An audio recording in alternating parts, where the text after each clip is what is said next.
Hello बच्चों। अभी हम लोग व्हाट इज़ सक्सेस ये पोएम देख रहे हैं। इसका एक्सप्लेनेशन और इसके बाकी की जो बची हुई एक्टिविटीज़ है वो देखेंगे। प्रीवियस वीडियो में आप लोगों ने वार्मिंग अप एक्टिविटीज़ देखी थी। आई होप आपको वो वीडियो समझ में आया होगा और आपने होमवर्क भी किया होगा। अब हम लोग देख रहे हैं व्हाट इज़ सक्सेस। ये जो पोएम है ये डिजिटल साक्षर एकेडमिक का जो वीडियो है उसके थ्रू मैं दिखा रही हूँ।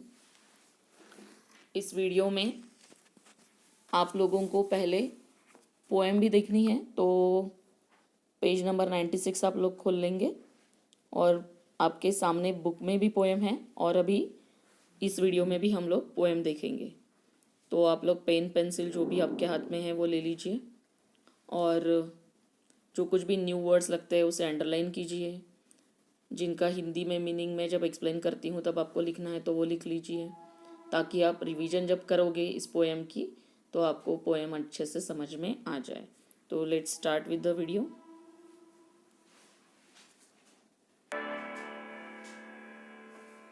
Poem. Children, now let's start with the poem. What is success? To laugh often and much, to win the respect of intelligent people and the affection of children, to earn the appreciation of honest critics and endure the betrayal of false friends, to appreciate beauty, to find the best in others, to leave the world a bit better, whether by a healthy child, a garden patch, or a redeemed social condition. To know even one life has breathed easier because you have lived. This is to have succeeded. Okay, so here you have seen the poem. Now, before the explanation from this video, I will explain this poem to you and then we will see English to English understanding by the video. And there you can see some pictures or images so that you can understand the poem better. Okay, so just have concentration on the poem. Page number 96. What is success? हम लोगों ने जो previous video में देखा था बच्चों, success के जो मायने हैं या सफलता के जो मायने हैं वो हर समाज के व्यक्ति के लिए भिन्न है। और हम लोगों ने समाज के अलग अलग प्रकार के लोग देखे थे, जैसे एक स्टूडेंट, एक businessman, doctor, sportsman, politician, a person who has applied for a job, teacher और पेरेंट, और भी बहुत सारे छूट गए हैं। अगर उनके लिए हम सक्सेस, सफलता को गिनते हैं या नापते हैं तो हर किसी के लिए सफलता अलग होती है ना। सबके लिए पैसा ही सफलता है ऐसा नहीं है, सबके लिए नाम और शोहरत ही सफलता है ऐसा नहीं है। तो हर एक स्टेज के लोगों के लिए या हर एक प्रकार के लोगों के लिए सफलता ये अलग अलग है।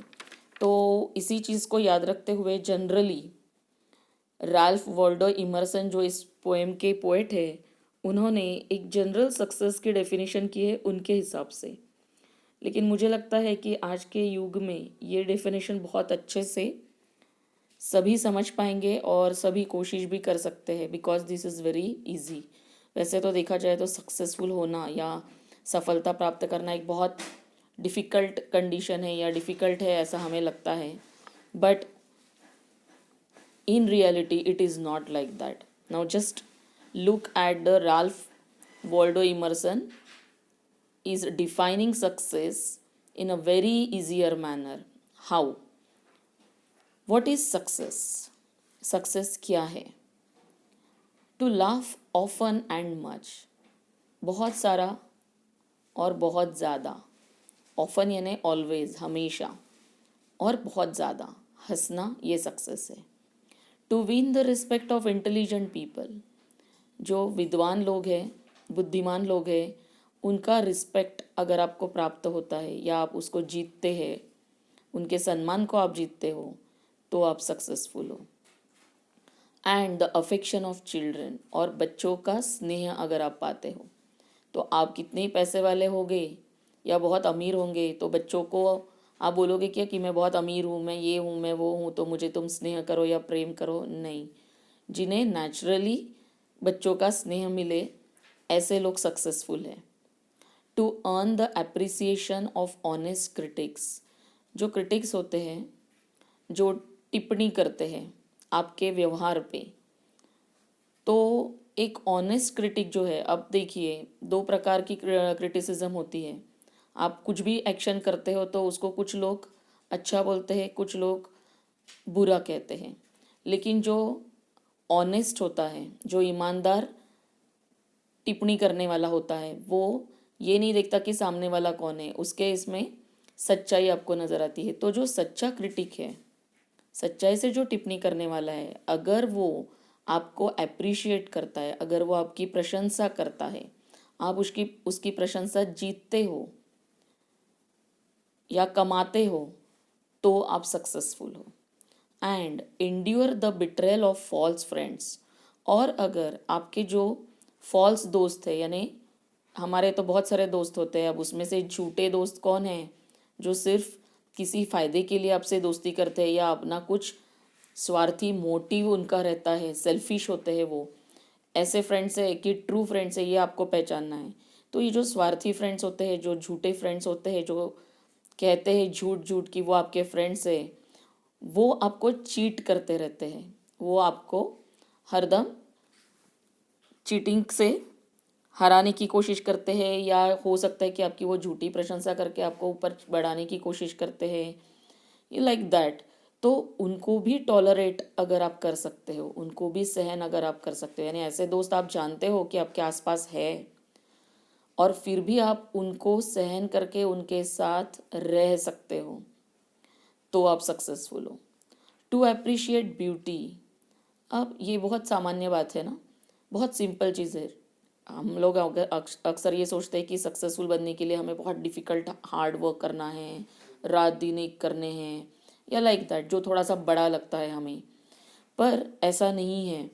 राल्फ वॉल्डो इमर्सन की नज़र से अगर आप देखें, तो टू अप्रिशिएट ब्यूटी, जो आसपास आपके प्रकृति की सुंदरता है, या कभी कभी छोटे से बच्चे की हंसी में सुंदरता नज़र आती है, ऐसी छोटी छोटी बातों में अगर आप सुंदरता पाते हो, अगर आप उस दृष्टि को रखते हो कि आपको दुनिया में सुंदरता नज़र आए, तो आप सक्सेसफुल हो। To find the best in others. दूसरों में अच्छाई अगर आपको नज़र आती है। To leave the world a bit better. इस दुनिया को जहाँ पे आप आए हो उसे छोड़ते वक्त या यहाँ से जाते वक्त आप उस धरती को थोड़ा सा बेटर, थोड़ा सा बेहतर बना सकते हो। Whether by a healthy child. अब दुनिया को बेहतर कैसे बनाया जा सकता है, तो उसका भी रास्ता दिया है।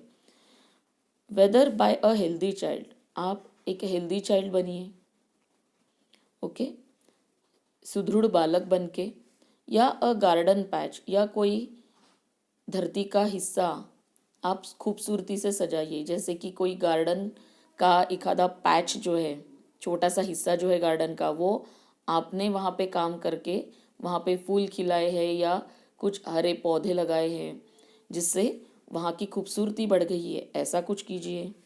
और अ रिडीम्ड सोशल कंडीशंस, या जो सामाजिक स्थिति है, सोशल कंडीशन यानी सामाजिक स्थिति जो है, उसे आप बेहतर करके जाइए। तो इस तरह से कोई भी छोटे से छोटे काम अगर आप बेहतर तरीके से करते हो, तो इस धरती को आप थोड़ा बहुत हाथ लगा रहे हो, या उसने जो कुछ भी आपको दिया है उसको थोड़ा बहुत आप रिटर्न कर रहे हो, उसे बेहतर बनाने की कोशिश कर रहे हो, तब आप सक्सेसफुल हो। To know even one life has breathe easier because you have lived. अगर आपके जीने से किसी एक का भी जीवन सुखी होता है, या वो जीने में आसानी महसूस करता है, अगर आप उसे हेल्प करते हो या ऐसा कुछ आप करते हो कि जिससे उसके जीवन जीने में आसानी हुई है, सुविधा हुई है, तो ऐसा किसी एक जीवन को आप आसान बनाकर, उसे खुश कर कर, सुखी कर कर कोशिश कीजिए। And this is to have succeeded. और इसी को हम सक्सीड हुआ है वो व्यक्ति, या सक्सेसफुल लाइफ जिया है वो व्यक्ति, ये कहेंगे। तो अभी ये पोएम तो बहुत ही सुंदर है, बहुत ही थॉट प्रोवोकिंग है, सोचने पे मजबूर करती है हमें, प्लस इंस्पिरेशन भी देती है, प्रेरणा देती है हमें कि हमने किस तरह से जीवन जीना चाहिए। लेकिन ये सब करने के पहले बच्चों आपको अपना लाइफ बेहतर बनाना पड़ेगा। आपको अपने लाइफ के लिए पहले कुछ बेहतर करना पड़ेगा, तब तो आप दूसरों के लिए सोच पाओगे। और इसलिए उस लाइफ को बेहतर बनाने के लिए आप खूब दिल लगाकर पढ़िए, अच्छे मार्क्स लीजिए और कहीं अच्छी जगह पे अपने फ्यूचर में काम कीजिए, तो आपको अच्छा पैसा मिलेगा, हेल्दी लाइफ मिलेगा और फिर ही आप दूसरों के लिए इस तरह से सोच पाओगे, तभी आप सक्सेसफुल बनोगे। ये मैं उसमें ऐड करती हूँ। अब ये जो पोएम है इसको डायरेक्टली इंग्लिश में भी एक्सप्लेन किया गया है इस वीडियो में, वो आप देखिए, प्लस आपको उसके साथ इमेजेस जो दिखती है उससे आपको ये पोएम बेहतर और समझ में आएगी। तो हम लोग स्टार्ट करते हैं explanation in English. This wonderful poem is written by Ralph Waldo Emerson. The poem describes many simple things to be a part of success in life. According to him, laughing much with pure heart, winning respect from intelligent people, and receiving affection of children means success in life. He further elaborates that success also means earning appreciation of honest critics and enduring the betrayal of false friends. The poet says success lies in simple things like appreciating beauty in nature and finding best in others to leave the world in a better state, whether by a healthy child, a well developed garden patch, or an improved social condition. And in the end, the poet concludes by saying, when one knows that he or she has made one life easier, it is also success. Children, isn't the poem very thought provoking and inspiring? Yes, ma'am, it really is. Now let's do some activities from the poem. सो यहाँ पे ये poem का explanation complete होता है बच्चों। I hope आपको समझ में आया होगा। अगर नहीं समझ में आता है तो आप इस वीडियो को बार बार देखिए, जिससे आपको अंडरस्टैंड होगा। और आप भी खुद अगर कोई वर्ड आपको समझ में नहीं आता है तो उसका डिक्शनरी में मीनिंग ढूंढिए और उस वाक्य में उसका मीनिंग क्या निकलता है ये सोचिए। हमेशा याद रखिए बच्चों कि पढ़ाई अगर आपको करनी है या आपकी पढ़ाई अच्छी होनी चाहिए ऐसा आपको लगता है तो सेल्फ स्टडी करना बहुत इम्पॉर्टेंट है। तो आई होप आप सेल्फ स्टडी करेंगे और ये पोएम को अंडरस्टैंड करने की कोशिश करेंगे। हमारा जो नेक्स्ट वीडियो रहेगा उसमें इस पोएम पे जो ली हुई एक्टिविटीज़ है वो लेंगे, और तब तक आप लोग जो पहले एक्टिविटीज़ दी गई है उस पर रिवीजन कीजिए और वीडियोस को बार बार सुनिए ताकि आपकी रिवीजन होती रहे। Okay, have a good